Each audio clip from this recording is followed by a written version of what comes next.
Nah, itu yang etnofotografi itu paling susah. Kalah sama underwater. Underwater itu kedua. Kalau motret di itu satwa liar di habitatnya. Alam bebas itu, satwa liar ya di habitatnya itu yang nomor 3. Jurnalistik kira-kira nomor 4. Kalau etnofotografer itu paling sulit.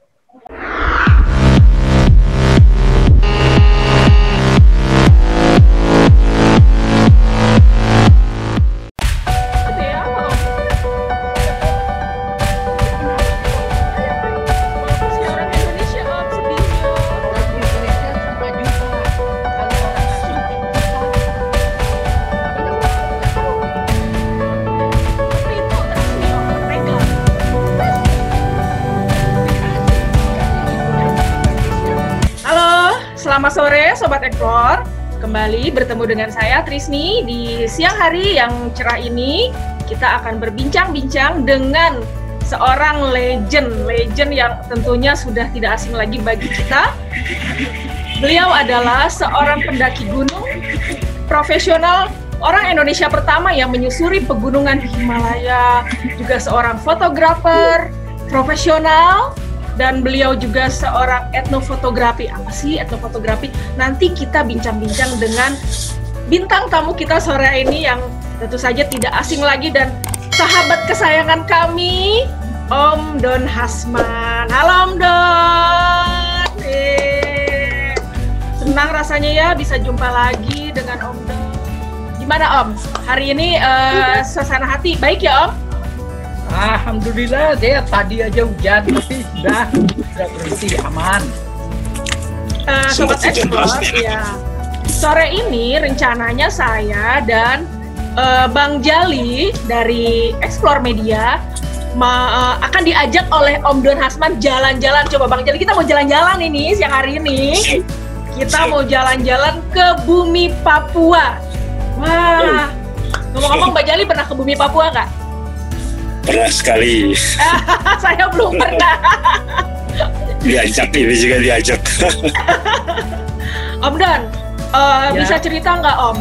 Pertama kali Om ke Papua itu kapan Om? Aduh, udah lama itu, kira-kira tahun akhir 70-an dah. Kira-kira 78, 79. Saya belum lahir. Udah lama. Iya. Kami belum lahir, Om Don sudah nyampe Papua, coba itu Bang Jali. Iya, saya belum lahir itu. Semua orang bisa hadir ke sana. Cuman yang penting kesempatan itu harus dikejar, harus diambil. Nah, kalau sudah dikejar, ambil. Tapi ke sana tidak murah ya. Ya, betul sekali. Papua itu dalam rangka apa waktu itu penjelajahan? Wah, banyak kesempatan itu. Kan dulu juga di tahun 80-an juga itu kan ada yang ribut lintas batas. Saya juga dikirim oleh media yang saya kerja. Tapi sebelumnya itu jalan sendiri itu. Berat ya ke sana. Kau terbang dari Jakarta ke Merauke itu sama juga Jakarta Narita ya. Jepang. Iya. Jepang. Iya, sama juga Jakarta ke Jepang. Iya. Wow, jauh ya. Padahal di peta dekat Om, cuma sejengkal Om di peta. Ya, itu di peta, Trisni.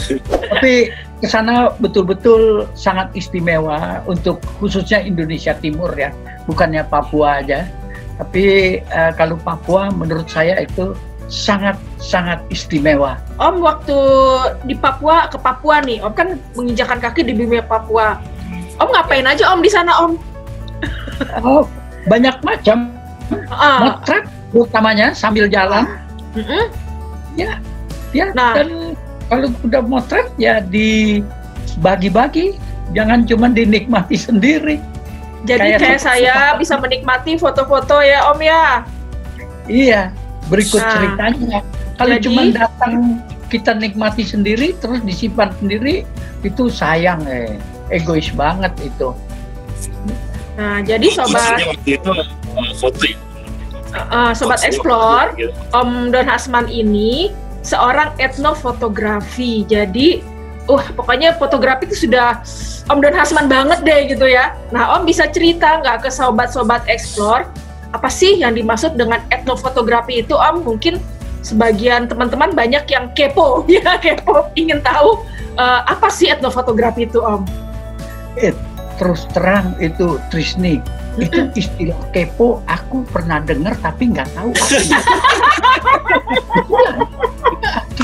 kepo itu pengen tahu banget gitu, Om. Bahasa pengen tahu banget gitu loh, Om. Pengen tahu aja, iya pengen tahu banget gitu, penasaran gitu loh, Om. Nah, itu Trisni tentang etnofotografi itu salah satu bidang fotografi yang puluhan jumlah bidang fotografinya, termasuk foto model, jurnalistik. Nah, itu yang etnofotografi itu paling susah. Kalah sama underwater kedua. Kalau motret di itu satwa liar di habitatnya. Alam bebas itu, satwa liar ya di habitatnya itu yang nomor 3. Jurnalistik kira-kira nomor 4. Kalau etnofotografer itu paling sulit. Karena aku sendiri udah rasakan. Anda perlu waktu banyak. Contohnya kayak gimana misalnya? Ya, perlu waktu sangat lama. Puluhan tahun. Ada satu teman yang juga etnofotografer, perempuan deh. Si Epoy, Evi Arbay itu, untuk bikin satu buku dia lebih dari 20 kali. Dia datang ke Lembah Baliem itu. Yang tempat ada orang di Wamena gitu.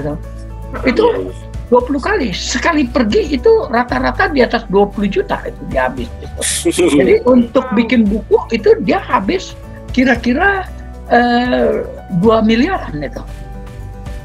Wah, luar biasa ya. Hobi yang mahal.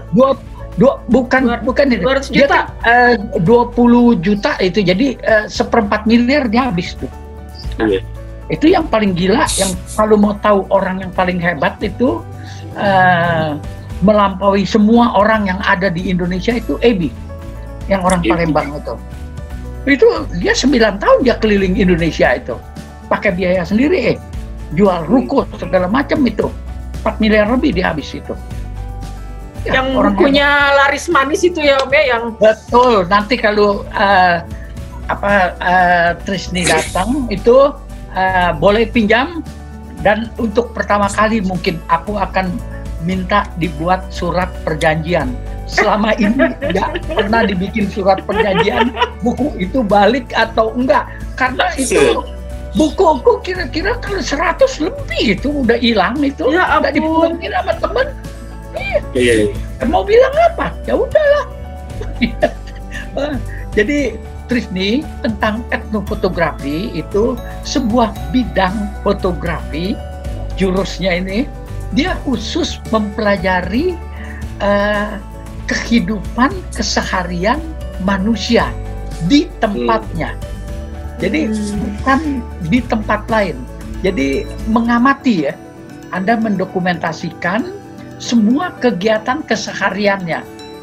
Itu hanya untuk digunakan para ahli atau para ilmuwan untuk tujuan ilmiah. Karena dari situlah dia bisa mempelajari misalnya pakaiannya bagaimana, dia makan apa, seperti apa olahannya, lalu bentuk rumahnya seperti apa, terbuat dari apa, dicat atau tidak. Nah itu dia. Yang penting untuk kegiatan penelitian. Jadi nggak laku di luaran itu, hanya lakunya sama peneliti. Nah itulah tujuannya untuk bahan analisis itu. Bukan terbatas pada manusia yang hidupnya kelompok manusia yang terpencil ya, tapi itu juga di perkotaan juga itu masuk dunia etnofotografi. Kalau dia mengamati aja misalnya di sebuah persimpangan itu ada yang meneliti itu. Nah, jadi di persimpangan itu bagaimana mereka jalan, bagaimana mereka berpakaian, di tiap musim berubah-berubah, orangnya kayak seperti apa, dan tertib tidaknya itulah untuk dipelajari itu. Jadi itu perlu waktu lama itu. Saya untuk satu saja yang di bidang etnofotografi di kelompok orang Baduy itu saya perlu waktu 45 tahun. Wow. Jadi, 45 tahun. Ya, nggak ada orang gitu gila mau. Dan nggak ada duitnya. Kalau habis duit, habis bukan main. Lebih dari 500-600 kali nggak kehitung lah. Sebab yang saya pernah hitung 1 tahun itu 48 kali. Maaf 38. Mau bikin 40, ngapain lah. Oh, jadi benar sebulan bisa 3 kali kurang lebih berarti ya. Benar. 38 kali. Nah, untuk waktu Om ke Papua nih, apakah Om juga melakukan riset untuk etnofotografi Om Don di bumi Papua? Bukan. Risetnya memang riset, kalau dibilang riset. Tapi saya risetnya itu untuk kepentingan pemerintah atau mereka yang ingin melakukan kajian. Nah, di bumi Papua itu kan Om melakukan pasti mendokumentasikan melalui foto-foto nih Om. Nah, saya sih pernah melihat beberapa sih foto-foto, tapi kebanyakan kan foto-foto Om itu satu pemandangan, kedua tentang anak-anak Om. Nah, anak-anak Papua itu terus terang saya suka sekali loh foto-foto Om yang pernah Om share itu, yang tentang anak-anak Papua Om. Nah, Om bisa cerita nggak gimana Om bisa berinteraksi dengan anak-anak Papua itu Om? Anak Papua sama dengan anak-anak di seluruh dunia itu sama. Mereka itu juga ingin hidup, ingin bermain, ingin diberikan kasih sayang. Ya itulah anak di Papua, sama. Aduh, kalau Anda mau lihat itu anak Papua, lucu-lucu, betul itu. Mereka juga berhak untuk hidup. Itu. Jangan kita menganggap mereka kulitnya hitam. Kulit hitam, rambut keriting, segala kulit putih, rambut lurus, sama.